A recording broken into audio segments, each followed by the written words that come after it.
Bismillahirrahmanirrahim. Rabbi shrah li sadri wa yassir li amri wahlul 'uqdatam min lisani yafqahu qawli. Assalamualaikum warahmatullahi wabarakatuh.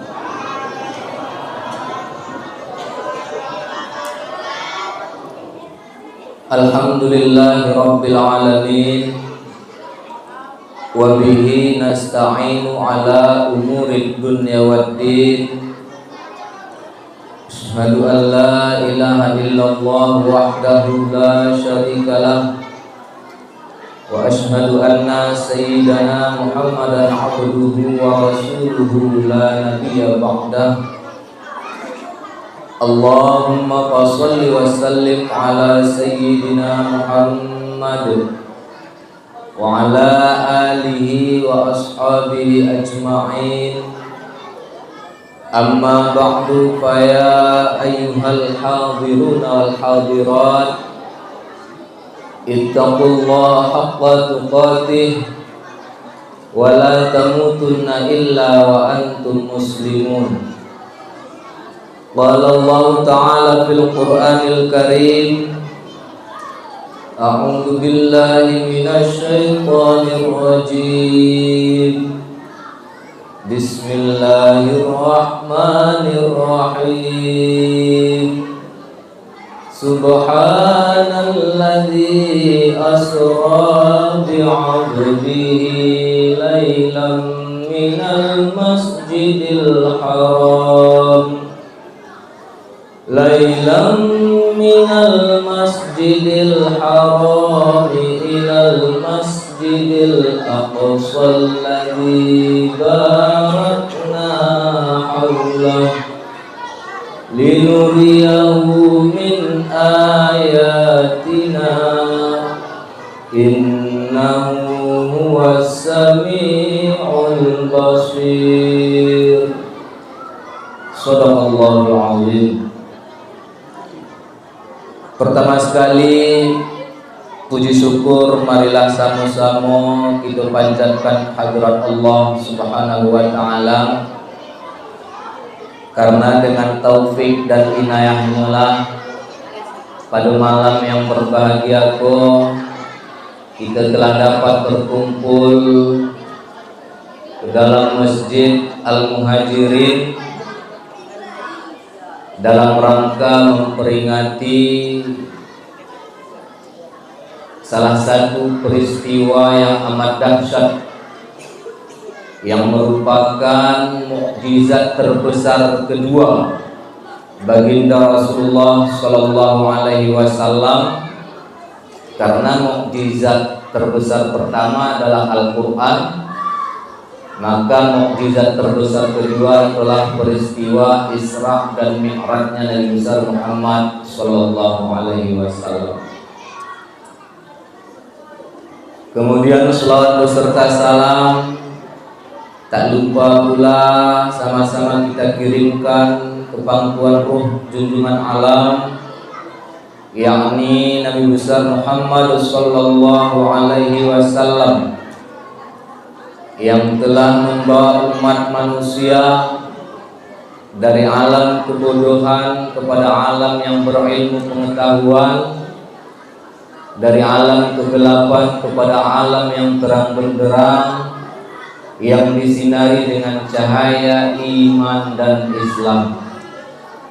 Seterusnya salawat salam kepada keluarga serta sahabat beliau yang telah membantu perjuangan baginda Rasul di dalam menegakkan kalimah la ilaha illallah Muhammadur Rasulullah di permukaan bumi Allah ini. Selanjutnya salawat salam kepada alim ulama, mutaqaddimin dan mutaakhirin yang mu'tabar keduanya. Bapak Ibu yang dirahmati oleh Allah Subhanahu wa Ta'ala, yang sama-sama kita muliakan dan dimuliakan oleh Allah, Abuya, ayah rohani kita dimanapun berada, beserta seluruh keluarga besar beliau. Semoga selalu dalam lindungan Allah dan Allah sampaikan segala cita-citanya, amin. Kemudian yang sama-sama kita muliakan, hadir bersama kita Wali Nanggro MPTTI cabang Kabupaten Aceh Singkil beserta seluruh jajaran-jajarannya. Kemudian yang kita hormati Bapak Kecil Kampung Pulau Saro beserta seluruh perangkat-perangkatnya.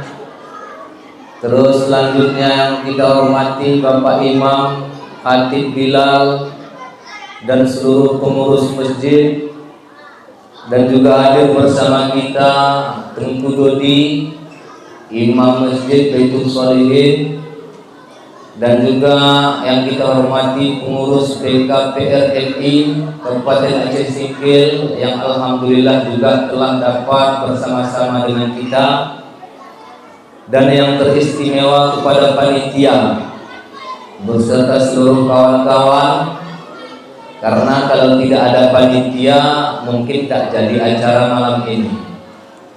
Dan kepada bapak-bapak, ibu-ibu, tokoh-tokoh masyarakat, orang-orang tua kami, Bapak Haji, Bu Hajah yang telah berhadir pada malam yang berbahagia ini. Mudah-mudahan jerih payah kita semua, baik waktu, tenaga yang kita luangkan untuk menghadiri acara ini dicatat amal ibadah di sisi Allah Subhanahu wa taala. Amin. Amin ya rabbal alamin.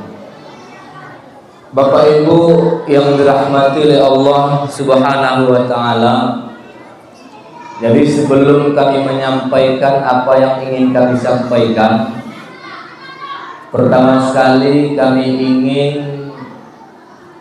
memberitahu beberapa poin.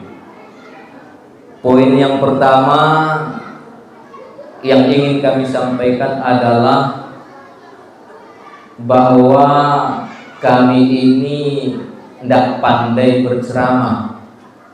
Jadi baik ibu-ibu, kalau ada yang kurang kue dan lain-lain sebagainya, maklum-maklum saja. Beko dituntut dari mak ikam, karena kepatang tu mak ikam yang tukang telepon ambo. Kecik ambo tak bisa. Oh, ikut permintaan kapat ini tu segala macam. Disalahkan orang kapat. Jadi kalau beko ada yang indah kue, tahap-tahap saja yang disampaikan Ustaz tu tuntut mak ikam, jangan ambo. Itu yang pertama. Kemudian yang kedua, Bapak Ibu yang dirahmati Allah, kalau kita kan hendak memasuki bulan suci Ramadan, kemudian kita baru melewati masa hiruk pikuk, yaitu pemilu. Jadi yang namanya pemilu pasti ada yang senang, ada yang tidak senang. Sebelum kita memasuki bulan Ramadan, ambo wabil khusus memohon maaf, mungkin tak ada perilaku ambo, tak ada tutur kata ambo kepada Bapak Ibu sekalian, ambo mohon diberikan kemaafan. Mudah-mudahan ketika kita masuk bulan Ramadan, bulan yang suci, hati kita sesama kita juga alam suci. Amin. Amin ya rabbal alamin. Baik, Bapak Ibu yang dirahmati oleh Allah Subhanahu wa taala, berbicara mengenai Isra Mi'raj Nabi besar Muhammad sallallahu alaihi wasallam, pasti tidak terlepas daripada ayat yang Allah dibacakan oleh qori kita tadi, yaitu surah Isra. Bismillahirrahmanirrahim. Subhanalladzi asra bi'abdihi laila.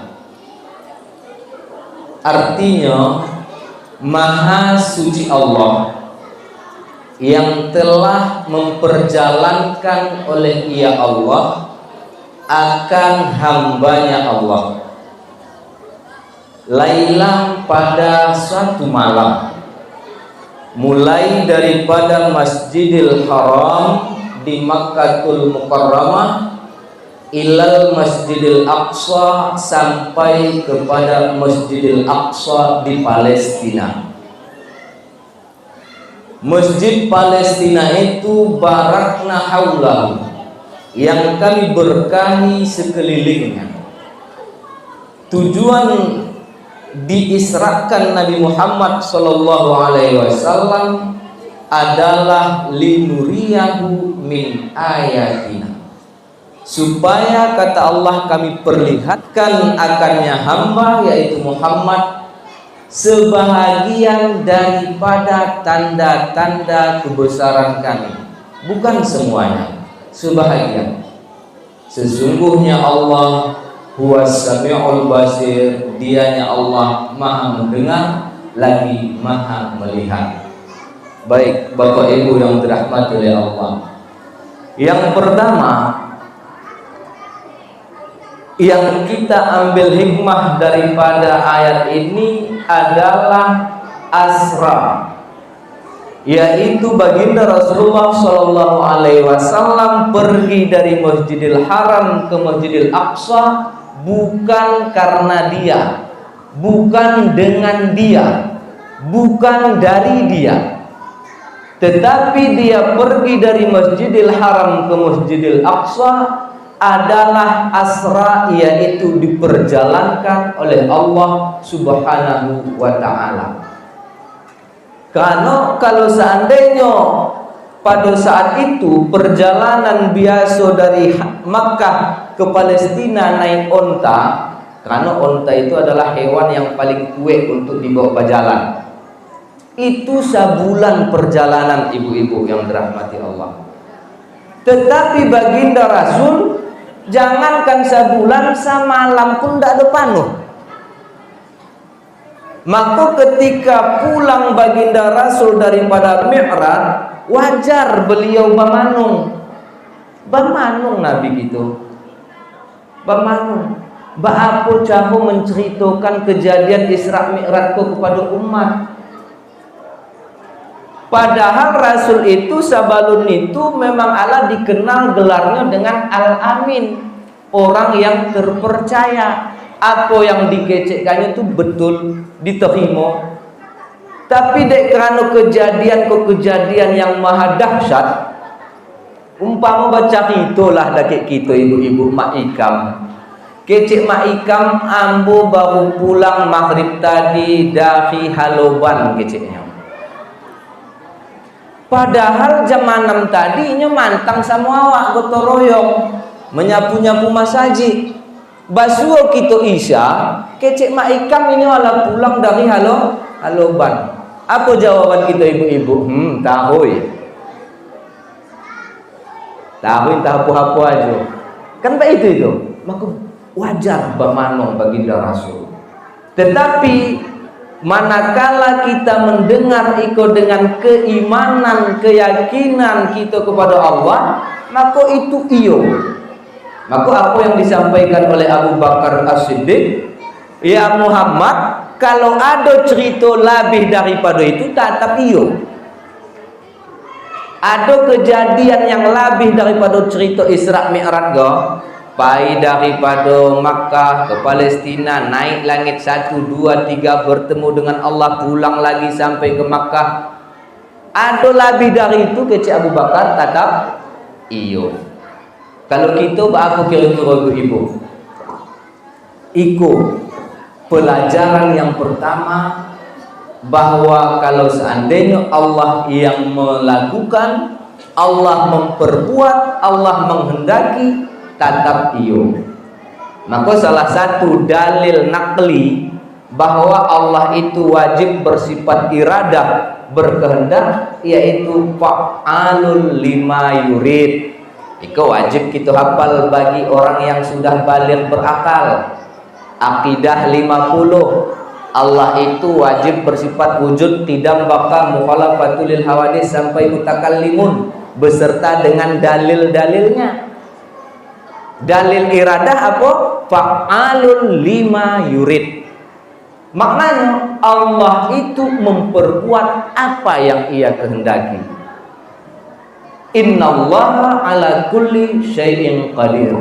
Sesungguhnya Allah di atas tiap-tiap sesuatu itu maha berkuasa. Indah mungkin, indah terjadi kalau Allah ala berkehendak. Bapak Ibu yang dirahmati oleh Allah Subhanahu wa taala. Kemudian yang diisrakan, yang diperjalankan oleh Allah pada malam itu siapa? Adalah bi'abdihi. Yang Allah israkan adalah hambanya Allah. Timbul pertanyaan, mengapa Allah sebutkan di dalam ayat itu abdihi, bukan nabihi, bukan rasulihi, bukan habibihi? Kenapa Allah sebutkan dalam ayat itu dengan hambanya, bukan dengan nabinya, bukan dengan rasulnya, bukan dengan kekasihnya? Maka di dalam tafsir Ahmad Syafi'i itu disebutkan bahwa karena makam daripada abdun ini adalah makam yang paling mulia. Martabat hamba adalah martabat yang paling mulia. Kalau kita mengaji fikih, hamba itu adalah orang yang tidak ada sesuatu padanya. Hamba itu orang yang boleh diperjualbelikan, bisa diwakafkan, sah dihibahkan.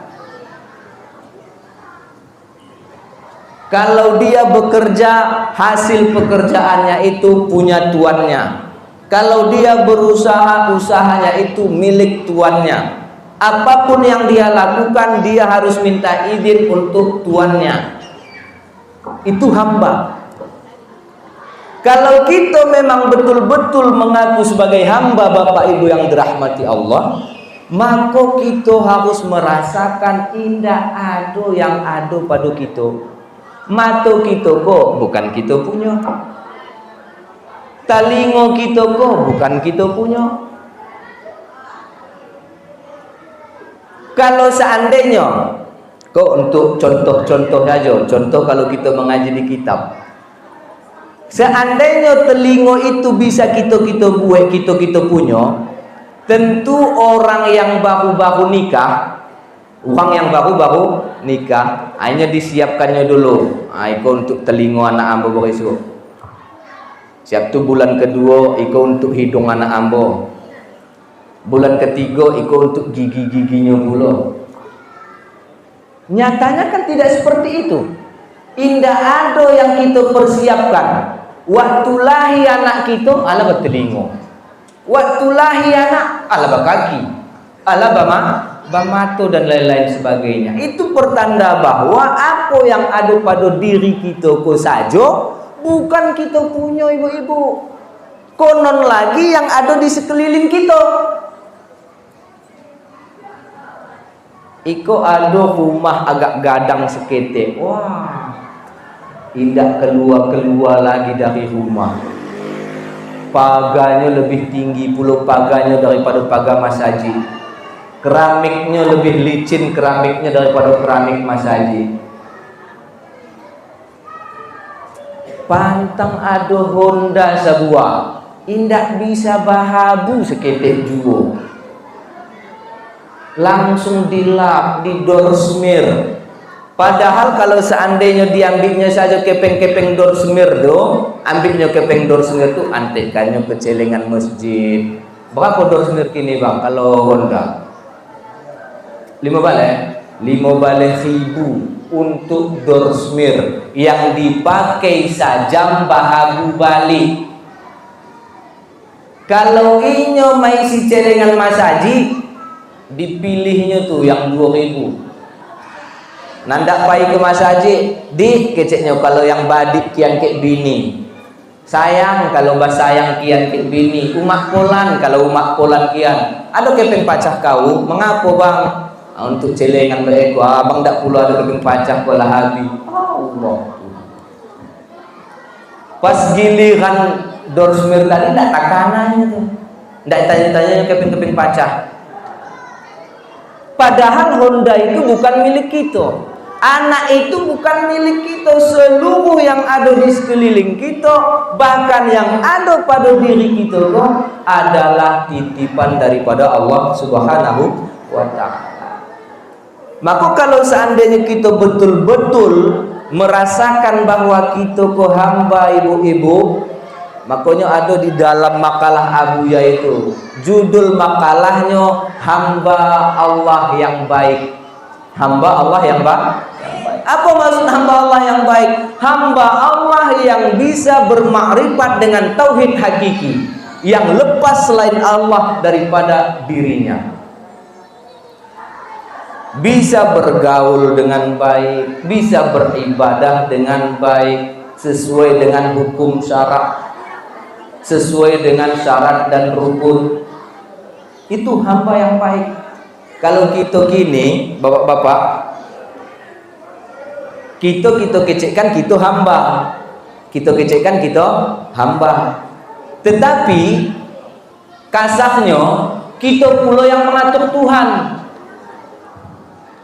Kasarnya kita yang mengatur Tuhan. Ada macam tu ibu? Enggak ada. Oh, berarti di sini alhamdulillah enggak ada. Kalau di sini banyak tuh. Ini sedang mengacu gule di dapur. Sedang mengacu gule. Allahu Akbar, Allahu Akbar. Azan di masjid Al-Muhajirin. Apa keceknya? Baiklah itu Tuhan. Baiklah itu tuh Tuhan. Gule aku sedang aku bana kau, sedang mendidih bana kau Tuhan. Padahal Tuhan alam imbo. Azan itu panggilan daripada Allah Subhanahu wa ta'ala. Seandainya ibu-ibu, kan, seandainya lewatlah hambo di muka rumah Mak Ikam, Ustaz kecek Mak Ikam, itu Mak Ikam saja kok. Bang Apip mana ini? Kan, lewat hambo di rumah Mak Ikam, Ustaz kecek Mak Ikam, indah ambo acukan, indah ambo acu, apa kabar Mak Ikam? Ustaz kue sombongnya kok. Cuman dek kerana ini ndak, awas Ustaz, ya jangan masuk-masuk lagi ke dusun 7. Dusun berapa? Jangan lagi masuk-masuk ke BRR kok Ustaz. Iko wilayah hamba kok kecek Mak Ikam. Kalau seandainya Mak Ikam beham, iko yang main begitu ke ibu-ibu Allah.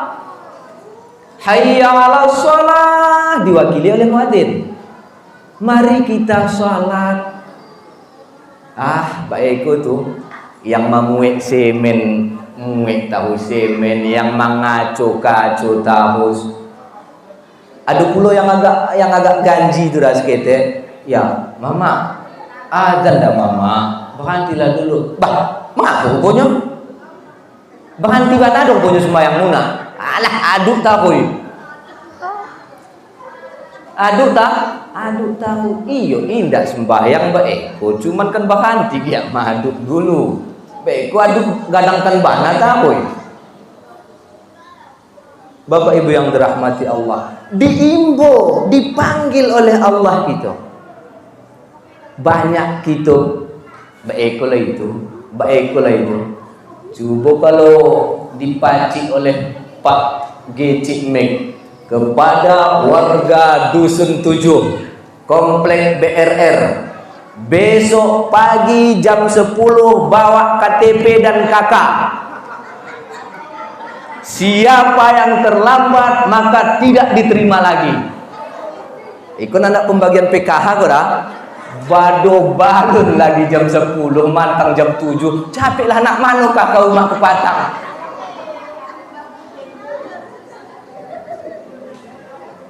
Allah kita yang maimbo, Allah tuh ibu-ibu, Allah itu yang membuat gecik kok Allah, yang membuat kampung kok Allah. Jangankan gecik kok yang membuat presiden itu Allah.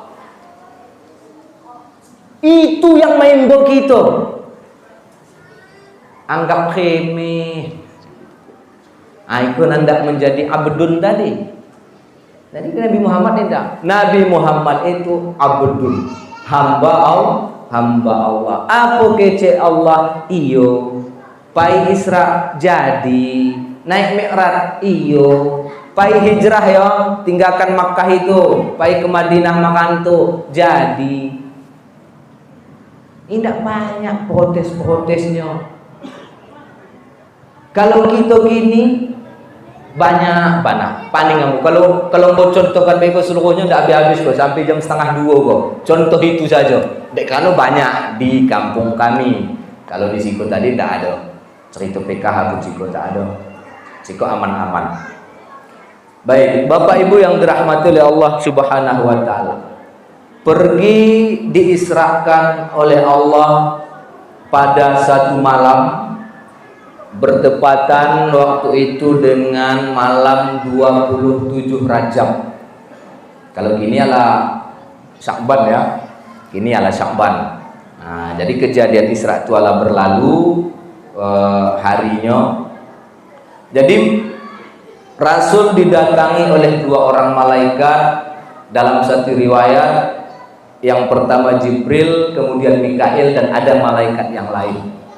Kemudian diambil Rasul, kemudian digolekkanlah di samping Ka'bah, terjadilah pembelahan dada.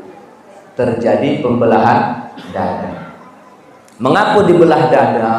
Supaya dibersihkan daripada dado Nabi itu tempat-tempat sangkutan yang bisa menggoda bagantung iblis di situ. Bukan berarti hati Nabi kotor, tidak. Dibersihkan dengan air Zam-Zam, ala suci, ala bersih, karena baginda akan berjumpa dengan Allah Subhanahu wa ta'ala. Maka dalam kitab Dardir Mi'raj disebutkan bahwa satu riwayat dikatakan peristiwa pembelahan dada baginda Rasul ini ada mengatakan ampe kali dibalah dado Nabi. Balah iyo. Kalau kini operasi paling gadang apa namanya itu yang di pusek kok kan, yang sampai boleh hampir saja angka dibalah pahui. Kalau Nabi laweh lagi dibalah dada Nabi. Sampai kali satu riwayat ada mengatakan 5 kali. Yang pertama dibalah dada Nabi itu Bapak Ibu yang dirahmati Allah pada saat Rasul berumur 4 tahun. Pada waktu itu Rasul masih berada dalam asuhan Halimatus Sa'diyah. Itulah makanya setelah peristiwa pembelahan dada, Halimatus Sa'diyah takut, was-was, dipulangkanlah balik Nabi kepada ibundanya Siti Aminah. Mengapa dibalah dada Nabi umur 4 tahun? Supaya dikeluarkan daripada dada itu syahwat-syahwat dan tempat-tempat untuk mengikuti hawa nafsu. Ikut keampe-ampeknya kok menjadi iktibar kepada kita ibu-ibu supaya dado kita dibalah juga. Maka anak-anak kita yang umur ampe tahun itu dibalah dadonya tuh. Bukan balahnya sama sakin. Beda Nabi. Kalau Nabi tadi lain. Itu teknologinya teknologi tinggi dibawa oleh malaikat Jibril. Itu di luar nalar cara membalahnya, itu dibalahnya indah badahah, dibasuhnya segala macam. Apa kita membalah dado anak-anak kita umur 4 tahun? Yaitu dengan cara kita antekkan orang itu ke tampe-tampe pengajian agama. Macam yang tadi, yang pengajian, balik pengajian ikut sholawat tadi. Cuman kasih itu adalah lebih 4 tahun tuh kan. 4 tahun kalau apa tuh? Sekolahnya TK. Maka di TK itu sebenarnya yang paling penting kita ajarkan adalah tentang ilmu-ilmu agama. Diajarkan kepada mereka siapa nabinya, siapa Tuhannya, keturunan nabi dari pihak bapak, dari pihak ibu, sifat yang wajib bagi Allah, bagi Rasul, cara berwudu, cara bersuci, cara sholat, cara rukuk dan lain-lain sebagainya. Diajarkan dari umur 4 tahun. Kenapa dari umur 4 tahun? Ketika dia berumur 7 tahun, perintah kepada kita sebagai orang tua untuk menyuruh anak sholat, dia sudah tahu tata cara sholat. Jadi kan ada hadis yang mengatakan murus sabiya bisolah, perintahkan anak-anakmu untuk sholat apabila telah berumur 7 tahun. Itu perintah sholat umur 7 tahun tuh Mak, bukanlah sekedar sembahyang baik itu saja. Di dalam kitab I'anatul Talibin dikecekkannya itu sembahyang umur anak 7 tahun tuh yang lengkap dengan syarat dan rukun. Yang auratnya tak tutup, yang menjawabnya sempurna, yang rukuknya pas, yang sujudnya pas. Bukan disuruh anak sembahyang 7 tahun tuh, nak sembahyang, awak caliknya, oh alah sembahyang anak. Bukan. Apa bisanya 7 tahun sembahyang sempurna? Karena dari umur sampai tahun tadi ini adalah dididik di TPA, di tempat pengajian agama. Apabila anak telah berumur 10 tahun tidak mau sholat, baru 4.000 alaiha, pukul olehmu akannya. Tetapi pukul yang tidak melukai. Kok sampai tahun ibu-ibu dibalah dan diantikkan mengaji supaya jangan kerajonya tuh main HP saja. Kalau tidak kita antikkan kita pengajian, kalau kita kan tidak sampai tahun kok berarti rekreasi, bermain-main, pai piknik, bertamasya-tamasya, itu iya juga. Tetapi tanamkan dulu ilmu-ilmu agama dari sampai tahun. Kenapa? Karena baginda Rasul pernah dibelah dadanya pada umur 4 tahun. Bapak mau ikan malah? Seketik lagi. Janji kepatang macam tu ambo jadi jale dah ikam tak pandai ambo apa rau puta-puta. Janji kepatang macam tu. Beko di ambo dituntut orang ko ke ikam. Yang kedua, Bapak Ibu yang dirahmati Allah, dibelah dada Nabi itu pada saat Rasul berumur 10 tahun. Yang ketiga, dibelah dada Nabi pada saat alah baligh, berarti 5 baligh tahun. Yang keempat, dibelah dada Nabi pada saat nanda diturunkan wahyu. Waktu ingin diangkat menjadi Rasul, berarti umur 40 tahun. Maka kalau kita yang ala sampai 10 tahun balun juta balah-balah dado, berarti nampaknya tak ada harapan lah itu. Nampaknya agak baik. Kalau ala sampai 10 tahun, ikut cari KTP masing-masing. Ambo sampai 22 ya. Dado ambo belum tabalah lagi. Ilmu agama tu balun jabana.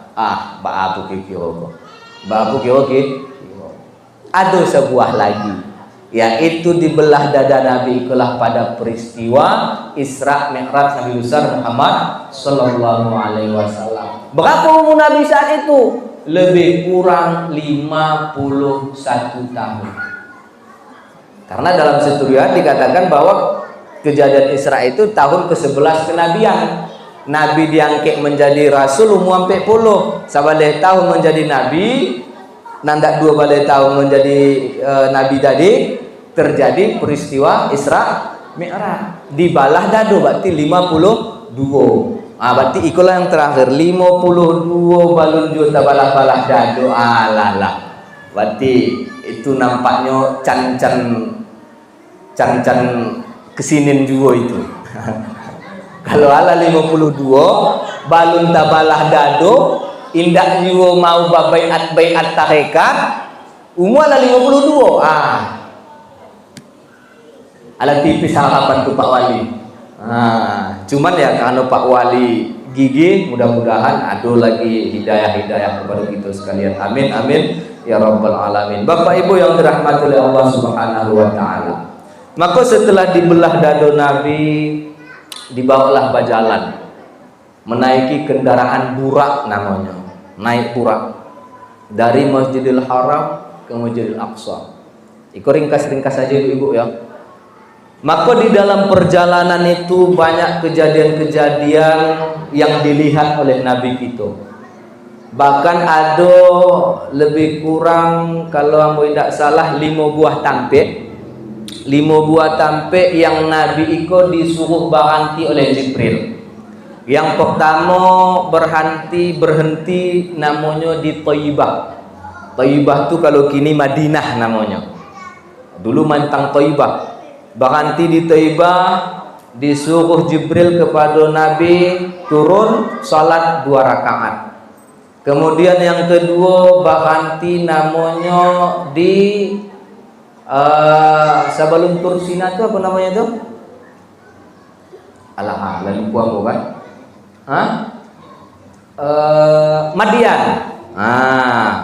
Berhenti di Madian. Madian ko adalah tampek pohon kayu saat Nabi Musa basondok daripada kejaran Fir'aun.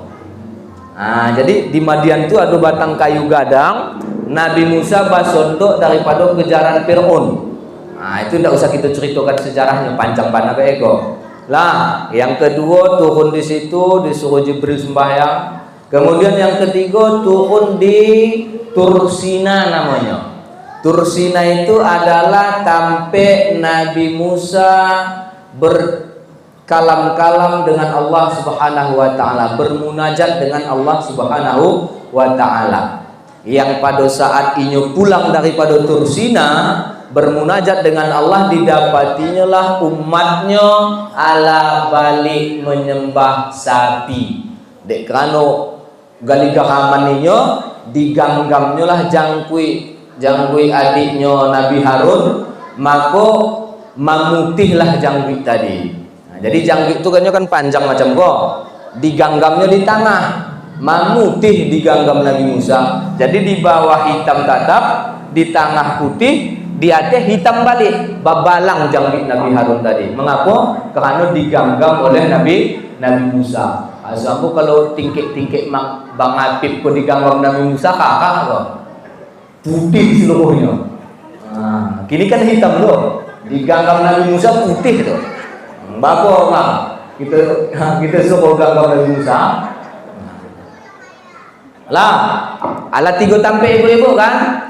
Kemudian yang kampe turun lagi namanya di Baitul Lahmin, Baitul Lahem kalau bahasa orang Yunani. Jadi Baitul Lahem itu tempat Nabi Isa dilahirkan.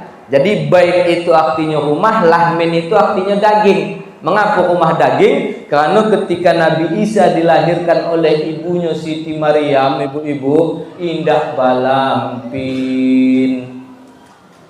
Indah balampin. Apa? Lampin namanya itu.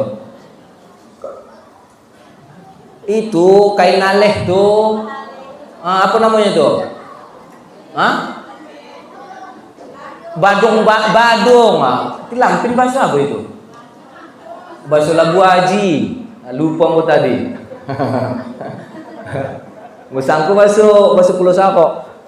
Ketika Nabi Isa lahir tidak ada pakai badung, langsung jabat kulit Nabi Isa itu ke tanah. Maka dikatakanlah dengan Baitul Lahmin. Jadi dagingnya itu dempet ke tanah, turun di situ sembahyang 2 rakaat.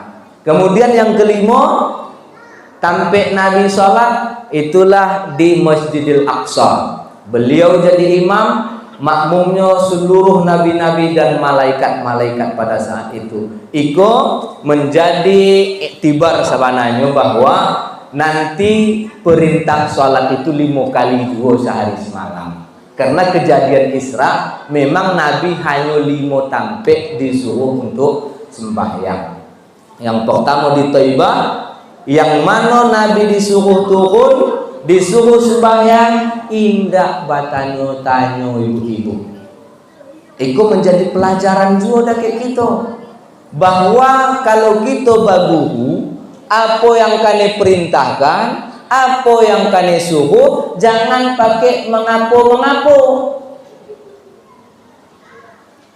Barang siapa seorang murid yang mengatakan kenapa-kenapa di perintah gurunya, maka dia tidak akan menang selama-lamanya. Kalau kita murid disuruh oleh guru pakai mengapo Ustaz, mengapo Pak Wali, mengapo macam ko, mengapo macam, kalau mantang ada macam-macam ko, mengapo indah akan menang selama-lamanya. Maka Nabi disuruh salat, turun salat, tidak ada bertanya mengapa berturun sih kok indah, mengapa mau sembahyang indah. Maka dek kerana Allah dijalankan oleh Nabi, turuninya sembahyangnya baru dijalankan Jibril. Allah tadri, adakah engkau tahu di mana engkau turun tadi? Kecek Jibril.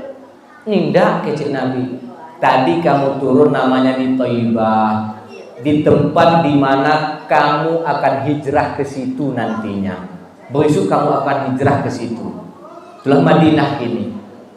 Kemudian yang di Madian tadi, macam tujuh. Tahu kau di mana kau turun? Indah, dijalihkan Jibril. Itu adalah tampe Nabi Musa Basondo. Di Tursina macam tujuh. Tahu kau di mana turun tadi? Indah. Itu adalah tempat Nabi Musa bermunajat dengan Allah. Baitul Lahmin macam tujuh. Tahu kau itu di mana? Indah. Maka dijalihkan Jibril. Itu adalah tempat dilahirkannya Nabiullah Isa alaihi salam. Jadi tidak bisa bertanya-tanya. Kalau kita banyak tanya. Kalau kita banyak tanya. Maka sebenarnya kita ke ibu-ibu, gitu kok. Di dalam sertifikat kita kok umat Nabi Muhammad sallallahu alaihi wasallam. Tapi dalam prakteknya kita kuala macam umat Nabi Musa. Dalam praktek sehari-hari adalah macam macam bukan macam umat Nabi Musa tu ngingi. Itulah kita kok ngingi. Kapan kita nanda buat Isra, Isra juli, mengapa macam tu, mengapa banyak. Indah selesai. Untunglah ketua panitia tadi tegas sehingga jadilah acara. Sehingga jadi acara. Umat Nabi Musa disuruh memotong jawi. Potong jawi supaya baik kita mengetahui siapa pembunuh, karena pada saat itu ada kejadian pembunuhan, ada orang mati. Kecek ponakan yang mati paman nampu alakan dibunuh. Padahal yang membunuh inyo dah. Yang membunuh inyo. Karena pamannya ko kayo banyak harta, kalau mati inyo menjadi ahli waris. Dibunuhnya pamannya ko tadi mati. Kan dapat inyo warisan. Kurang pueh dibisikkan oleh setan. Nanda ang banyak lagi dapat selain dapat warisan. Waang latak mayat paman waang itu di perbatasan kampung Pulau Sarok dan Pasar. Dilataknya lah di perbatasan Pulau Sarok dan Pasar. Jadi kan tuduhlah yang membunuh orang Pulau Sarok, ada mengecekkan yang membunuh orang Pasar. Jadi didendalah orang Pulau Sarok, didenda orang Pasar, didenda. Siapa menerima? Inyo jual lagi. Dek kanu hakoknya kau dah. Jadi dek kerana diselidiki orang Pulau Sarok memang tidak ada yang mengaku membunuh, orang Pasar tidak ada membunuh. Melaporlah ke Nabi Musa. Indah ras ada kami membunuh seorang pun indah. Ala kami ancam-ancam sadonyo. Ala diinterogasi seluruhnya. Seorang pun tidak ada. Oh, pak itu pula. Ikut nampaknya anak tunya yang membunuh tuh. Ajaklah Nabi Musa dengan Allah SWT. Perintahkan umatmu untuk memotong seekor sapi. Perintah hanya potong seekor sapi. Yang namanya potong seekor sapi, Sapi baru lahir kan sapi yo namanya. Ado jawi baru tapancuy kan jawi namanya. Cuman dek kerana ngingi kau tadi ibu-ibu, Musa tolonglah tanyakan ke Tuhan yang apa bantu sapinya. Musa tolonglah tanyakan ke Tuhan apa waknonya. Musa tolonglah tanyakan ke Tuhan apa ciri-cirinya. Dek kerana nginginya hampir tidak jadi, menjadi tambah baik jadinya. Dijelaskan sapinya itu warnanya ke kuning-kuning emas, yang balun panah dipakai membajak. Rupanya yang ada jawi itu jawi seorang anak muda yang berbuat baik terhadap ibunya. Basuola, wang juga jawi wang tu. Indah kami penting banget kok berapa harganya kami baik. Oh jadi kalau mau munak bali jawi yang bogor, siap munak potong beeko, munak kubak kulitnya. Siap tu munak keluarkan seluruh isi-isi dalam kulit tu, daging, tulang segala macam. Habis tu isilah ke pengameh ke dalam kulit jawi yang tu jahit balik. Itulah harganya. Oh mahalnya, mahal lah. Itu adalah salah satu fadilah berbuat baik terhadap umatnya. Jadi di dunia pun inyo alat mendapat keuntungan Bapak Ibu yang dirahmati Allah. Pelajaran kepada umat Nabi Musa apa? Sabananya perintah dari perintah mudah Allah menjadi perintah yang baik. Bah, tidak pula dah seketik maisi pahui jawi itu dijahit pula balik, panuhkan sama ameh. Kira berapa kilo tu Mak Ikam? Ada 70 kilo. Berarti dia 70 kilo lah ameh tadi. Tantunya padet lagi kan, kalau kepeng ameh itu kan macam kepeng logam, basusun-susun ini. Ya Allah itu mati. Nah itu. Jadi kita jangan macam tu ibu-ibu ya. Jangan macam umat Nabi Musa. Ngingi banyak batanya. Mau kita masuk tarekat, mau kita sembahyang, mau kita beribadah, mengapo. Jangan banyak mengapo. Kalau disuruh oleh guru. Ketika diperintahkan oleh Allah Subhanahu wa taala. Ustaz, mengapa pun kita puasa, mengapa pun kita sembahyang, banyak kan mengapu, paning awak. Yang tidak mengapu-ngapu saya paning awak menjawab, apalagi yang mengapu-ngapu. Itu Bapak Ibu yang dirahmati Allah. Oke, lanjut. Sampai mana tadi? Seketik lagi Ibu-ibu. Jadi banyak kejadian-kejadian yang dilihat oleh baginda Rasulullah sallallahu alaihi wasallam. Salah satunya adalah baginda Rasul melihat di perjalanan menuju Masjidil Aqsa, yaitu ada sekumpulan manusia yang kehajunya memanen padi. Panen, kalau bahasa kita apa namanya itu? Kalau bahasa kami menyabit. Nah, bahasa jamu. Kalau bahasa Singki apa itu, Dot? Menuai. Siap dituai, dipotongnya apunya tadi, padinya tadi, tumbuh lagi, potong lagi, tumbuh lagi, itu saja kerajanya. Maka diceritakan oleh Jibril, itu adalah gambaran umatmu yang ketika dia hidup di dunia suka berjihad di jalan Allah Subhanahu wa taala.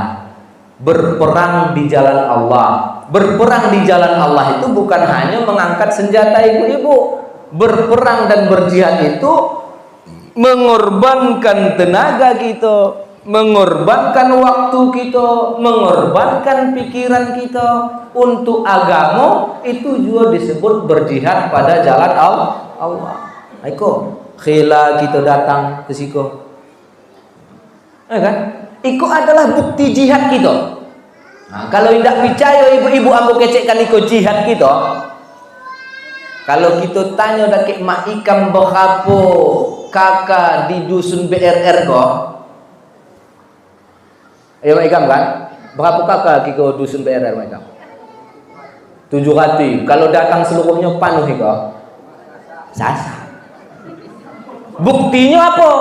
Indak panuh. Mengapa? Dek karena yang datang-datang tuh yang berjihad, yang mau mengorbankan waktunya, meninggalkan sinetron kesayangannya. Ada? Enggak? Cuman malam pun tak ada main kan?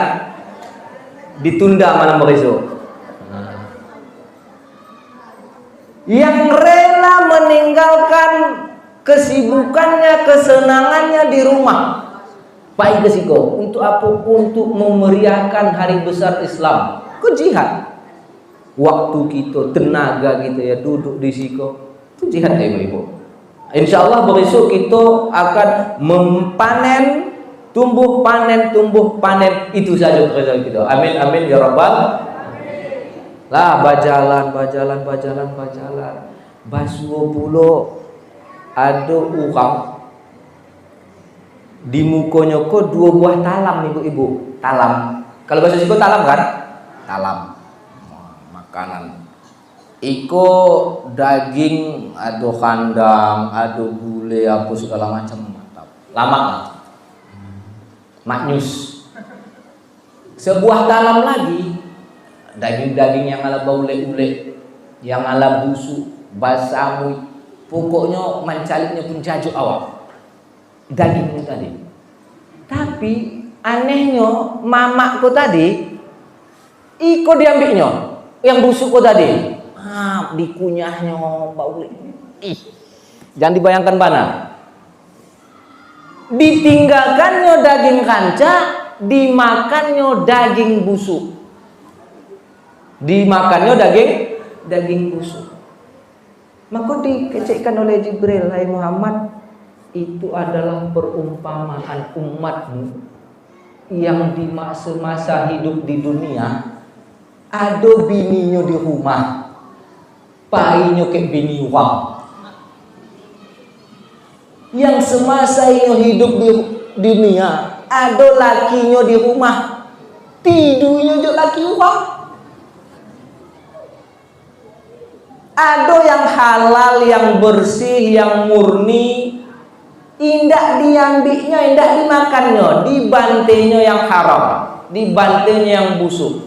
Nah itu perumpamaannya. Tapi kita di Siko insya Allah aman daripada itu tuh ibu-ibu kan. Tidak ada yang macam-macam itu, tidak ada. Apalagi bapak-bapaknya aman, insya Allah aman. Lah bajalan lagi. Basuh pulau di suatu tampe, yang mana tampe itu sangat wangi banget. Jadi kecik Jibril, hai Muhammad, tahukah engkau itu adalah wangi daripada kuburan Siti Masyitoh. Masyitoh itu bahasa Arab, artinya tukang sisir, tukang sike. Kalau bahasa kini apa namanya tuh? Yang hias-hias apa tuh? Jangan pangkas. Enggak doh, yang untuk anak-anak daho tuh. Pokoknya itulah tukang hias. Kerajanya tukang sike. Masyitah itu orang yang menyisir. Siapa yang disisirnya? Anak Fir'aun. Disike. Suatu hari saat menyike, tajatuh sikeknya. Bismillah. Wa ala Fir'aun laknatullah. Keceknya. Tajatuh mana sikeknya tadi? Bismillah keceknya. Fir'aun dilaknat Allah. Tak jumlah anak Fir'aun tadi. Siapa pula itu Masyitah? Apakah ada Tuhan selain ayahku? Maka kecek Masyitah. Aduh, Tuhanku dan Tuhan ayahmu dan Tuhan kita semua adalah Allah Subhanahu wa ta'ala. Oh, berarti selama engkau tidak menyembah ayahku?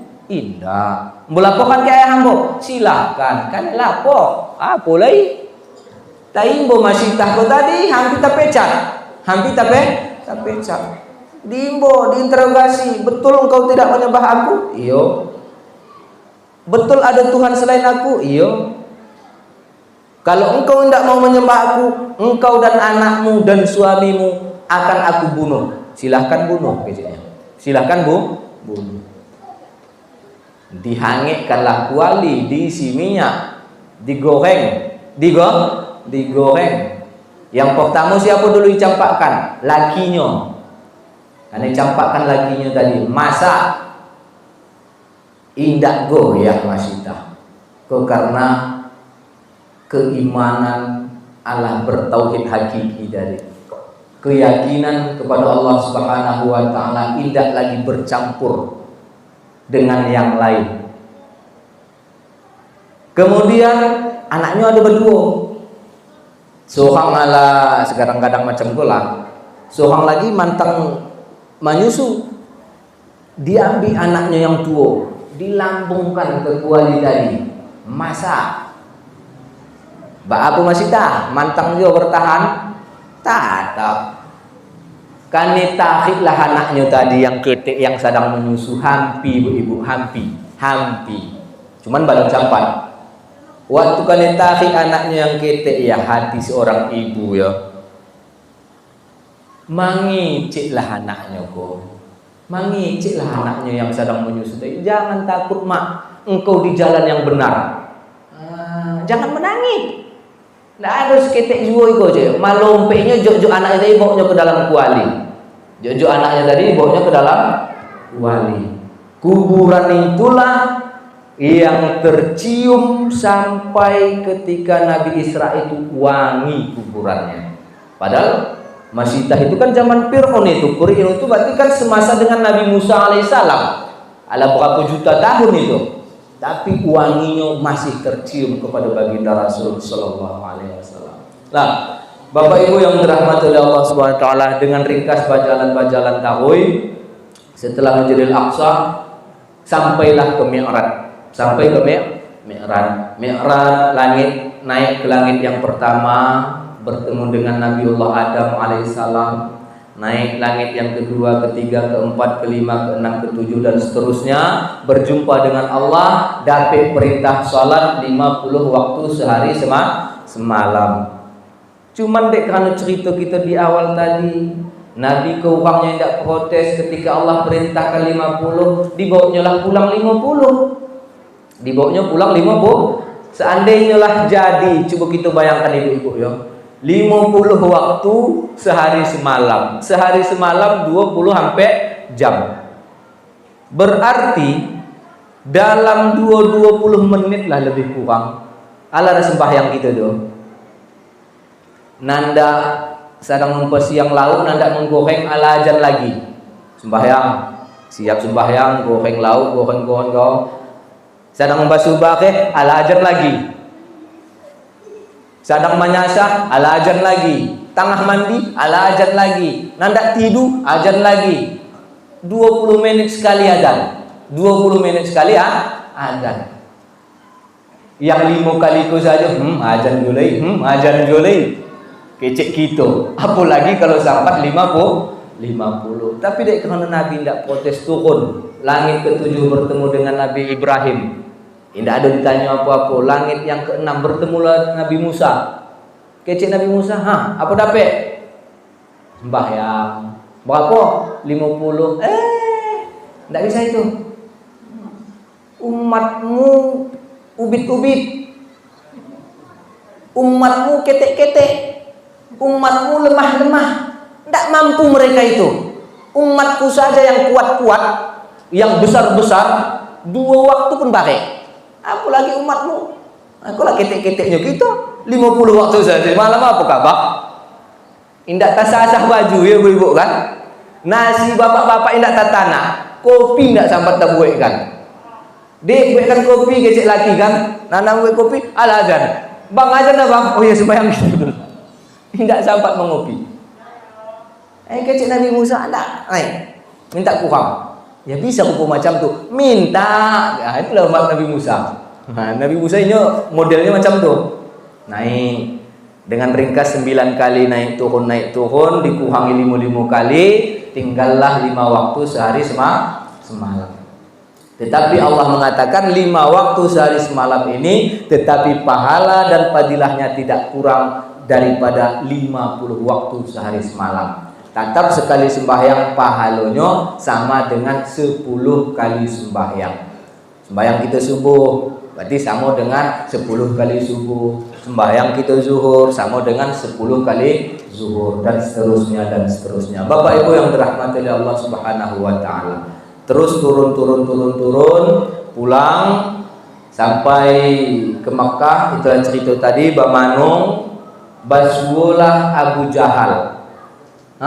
Kece Abu Jahal mengaku, apa kabar Muhammad? Macam galau bana boleh. Kira apa kamu ceritakan? Ya ceritakan saja. Ini jangan disimpan masalah tuh, lapihkan. Jangan pendam sorang-sorang gitu. Alah, diceritakan lah perjalanan Isra-nya. Begini. Mantap bana.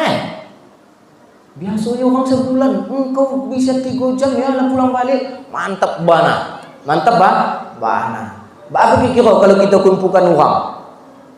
Apa mengumpulkan Abu Jahal? Iko indah, bertukang kumpul. Iko cocok bana Iko tujuannya untuk memviralkan kau dah. Si Abu Jahal kok memviralkan berarti kejadian Nabi tadi, peristiwa yang dialami oleh Rasul tadi, supaya Nabi kok tambah diperolok-olok. Karena kalau tidak diimbonyo orang, tentunya seorang yang tahu, tidak viral. Macam kini lah di siwan iko kok. Alam jangan pakai iko, kalau pakai iko gugup. Di B-nya aja pakai iko. Untuk viral-viralkan gitu kan. Kan kita saja mendanga tadi. Kalau macam kau yang tidak disiko pun ala terdanga kayaknya. Dikumpulah masyarakat. Kumpul.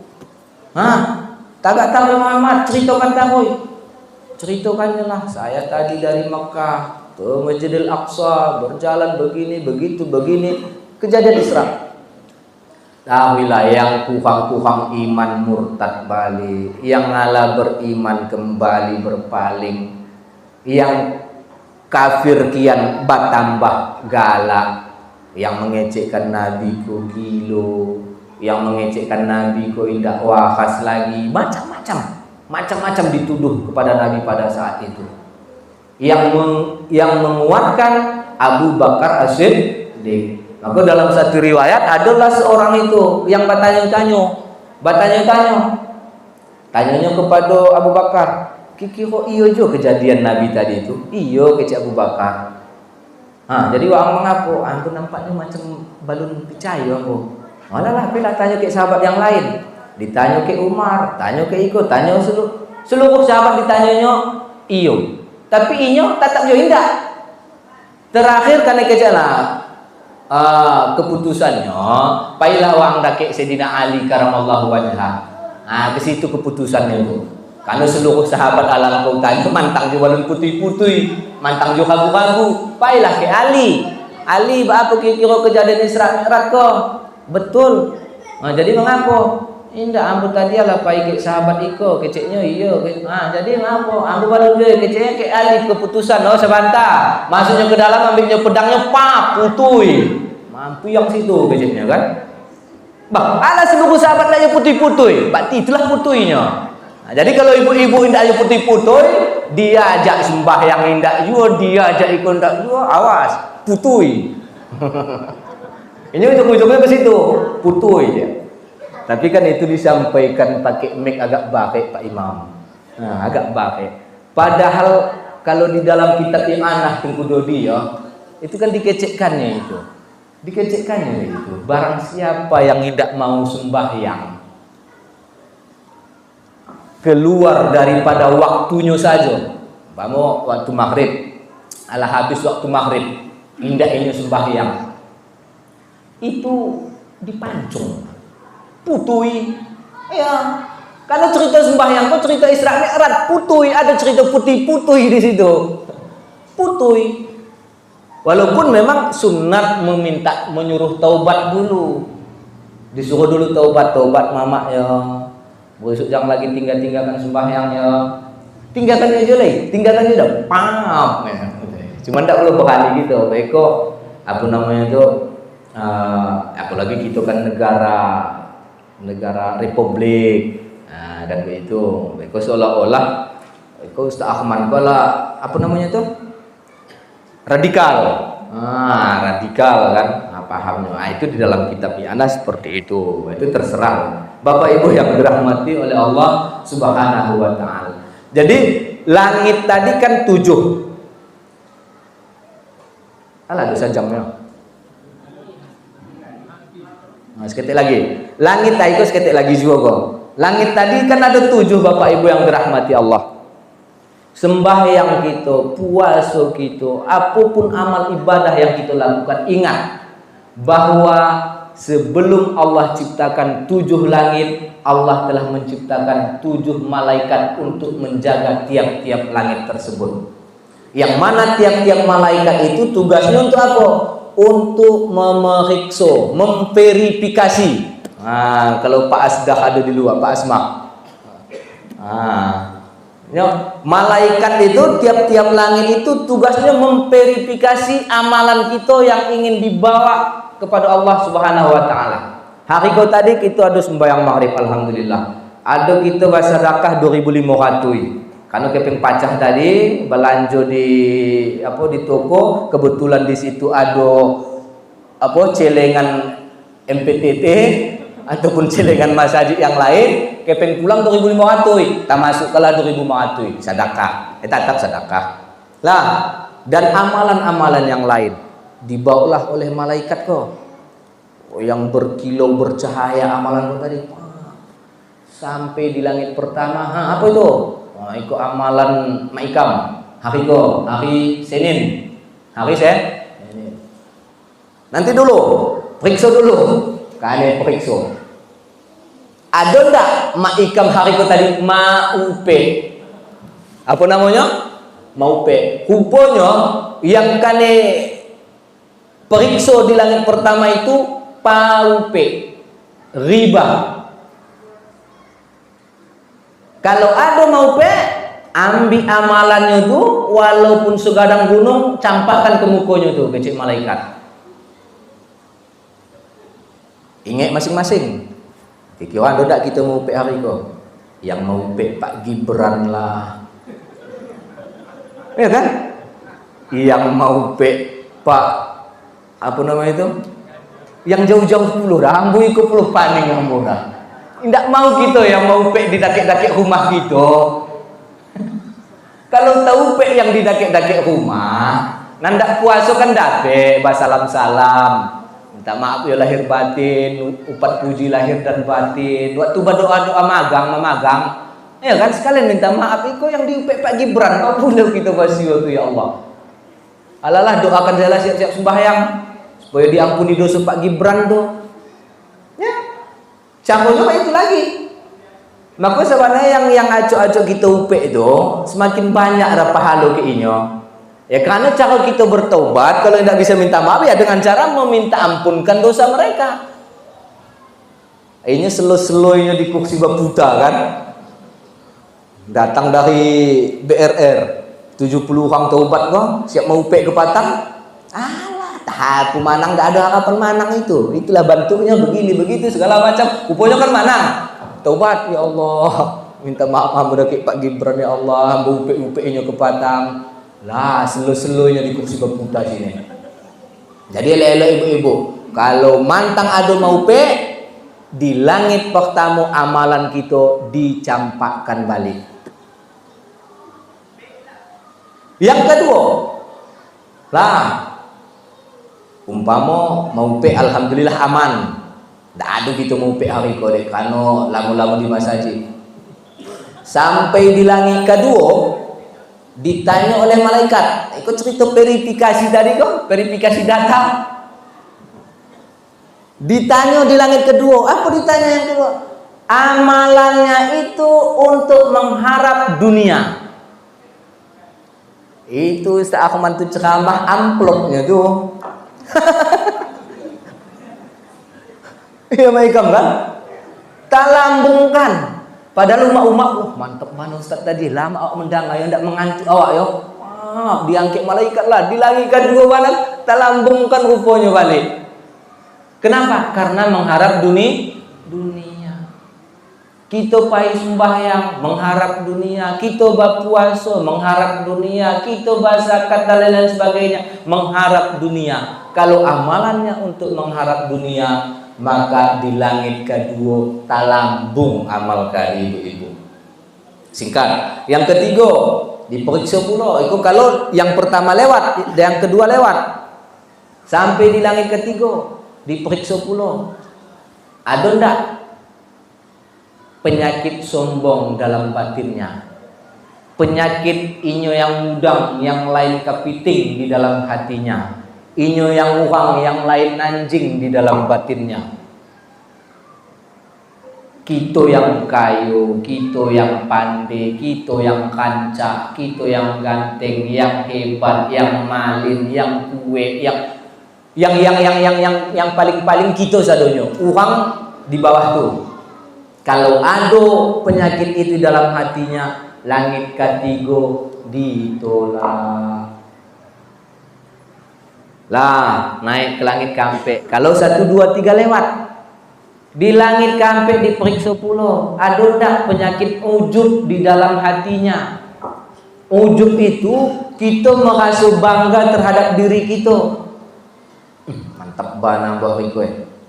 Mampu ambo menyumbang tadi, tidak ada tahu-tahu bang.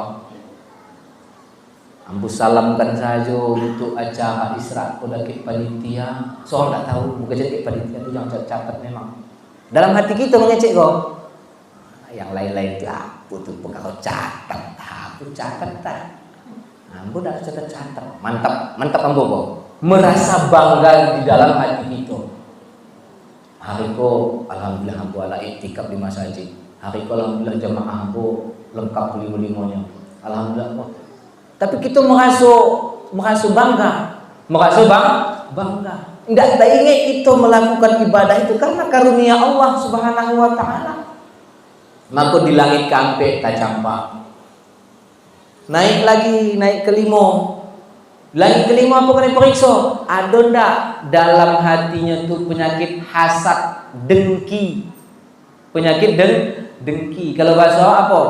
Bingi. Penyakit bingi. Tetangganya yang membali Vario 135, inyo yang sakit lambung.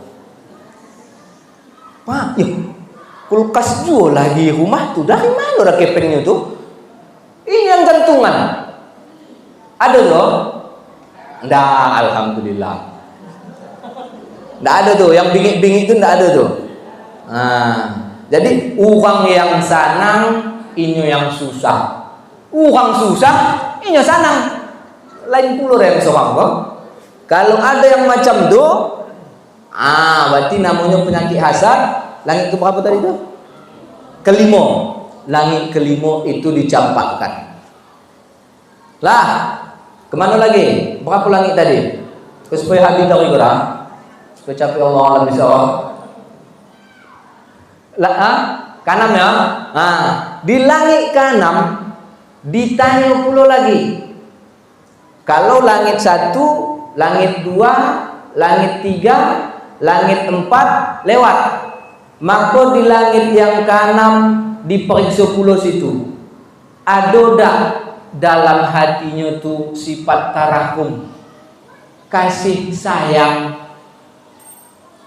Kalau umpama caliknya orang yang agak kurang hibuatinya, kalau ada labing ke inyo ditolongnya, inyo pai ke masjid ajaknya, mau sama-sama kita masjid, mau sama-sama kita ikut pengajian, mau sama-sama kita beribadah, mau sama-sama kita berpuasa. Kasih sayang terhadap sesama, bukan cuek saja, bukan acuh tak acuh saja. Yang penting kamu sembahyang, tetanggamu ya terserahinya lah itu. Yang penting kamu puasa, anak ambunya pula lah itu.